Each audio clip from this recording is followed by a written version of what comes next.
වසර 2600කට කලින්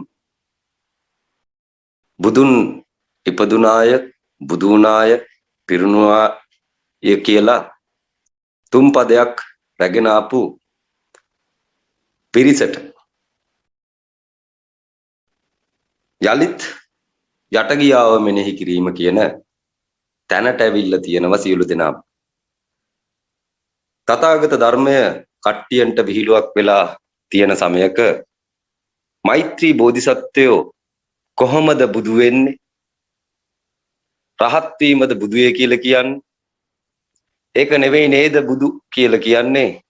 රසවිද ලෝකෝත්තර බල සහිතව බුදු වීම නේදයි බුදු වීම කියලා කියන්නේ? මා කුමක් කළ යුතුද? මා රහත් විය යුතුද? මා පසේ බුදු විය යුතුද? මා සම්බුද්ධත්වයට පත් විය යුතුද?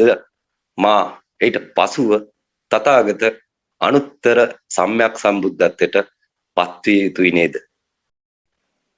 කියන වදන් ටික අහගන්න ගෞතම බුදුරජාණන් වහන්සේ 45 වසරක මගපලලාභින් එකතු කරලා කරපු දේශනාවට සබහාලෝක ධාතුවට ආපු මහා දැවැන්ත රාශිභූත වූ පිරිස සමග ශ්‍රවණය කරපු ඒ සද්ධර්ම පුණ්ඩරීක සූත්‍රය ලෝකෙට යලි එළි දැක්වෙන දිනය වෙනවාද? වසර 2600කට කලින් ගෞතම බුදුරජාණන් වහන්සේ දේශනා කරන්නා වූ යානාත්‍රය නොහොත් ඊනයානේ වජ්‍රයානේ සහ මහායානේ කියන ඥාන ශ්‍රේණි තුන වදාරා අවසන්වත්ම මේ සියල්ල ලියාගෙන ඒ වගේම කට්ටිය සංසාර චක්‍රෙනුත් ඒ දේශනා කරපු ධර්මයෙන් ඈතර වීගෙන විපස්සනා මාර්ගය වඩාගෙන වසර 1300ක් විතර බැමිණිටියා නියඟෙන් සම්පූර්ණයෙන්ම ධර්ම දොරටුව සත්‍ය වූ ධර්මය අවසන් වෙනවායි. එදා සැඟවෙන්නේ මෙන්න මේ සද්ධර්ම පුණ්ඩික සූත්‍රය. සත්‍ය සැඟවිලා සත්‍ය වගේ සත්‍ය ඉදිරිපත් වෙන දිනය වෙනවා. වසර 1300කට කලින් තිබිච්ච බැමිණිටියා මහා නියඟේ මේ නියඟේදී පෙරලෙනවා ධර්මය ප්‍රතිරූප ධර්මයට. ප්‍රතිරූප ධර්මය රැගෙන ඇවිල්ලා මේ 2020ට අවසන් වෙනවා.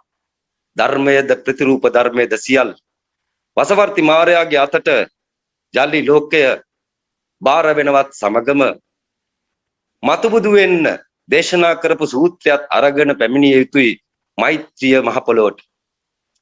වැඩම කොට එදා ගෞතම බුදුරජාණන් වහන්සේ අනන්ත වූ අර්ථ සහිත සද්ධර්මය සියලු බෝසතුන්ට වැඩ පිණිස අනාගතයේ බුද්ධත්වය ලබා ගැනීම පිණිස මේරවීම පිණිස දේශනා කරපු සූත්‍රයක් වෙනවා මේ සද්ධර්ම පුණ්ඩික සූත්‍රය. මේ සූත්‍රයේ තියෙන තුරාවට නිවන් නොදක ඉන්න බෑ කියලා කියනවා. සූත්‍රය නැති තුරාවට කිසිවෙකුට නිවන් දකින්න බෑ කියලා කියනවා. අනුත්තර සම්්‍යක් සම්බුද්ධ කියන අවලෝකීතේශ්වරයන් සොයාගෙන යෑමේ ගමනට මෛත්‍රී බෝධිසත්වයෝ සහභාගී වෙන්නේ බුද්ධ පරිනිර්වාණයෙන් පසු වරකට සහභාගී වෙනවා මිහිඳු ලෙස.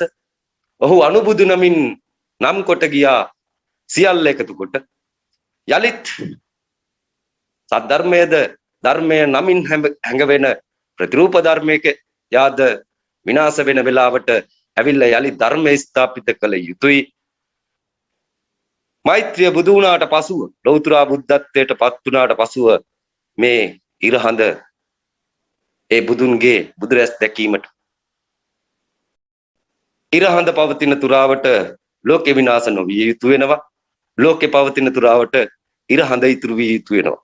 මේ ඉරහඳ යට කකුසඳ කෝණාගම කාශ්‍යප ගෞතම බුදු වෙලා අවසන් වෙනවා. මතු බුදුන්ට බුදු වෙන විදිහ කියලා දෙන සූත්‍රය සද්ධර්ම පුණ්ඩික සූත්‍රය වෙනවා. බැති සිතින් සියලු දෙනා අද පටන් මෙයට එකඟ වී යටත් පහත් වී මේක ශ්‍රවණය කිරීමෙන් මාර ග්‍රහණයෙන් සියලු දෙනාට මිදීමට හැකියාව තියෙනවා. සූත්‍රය අපි ආරම්භ කරමු කියලා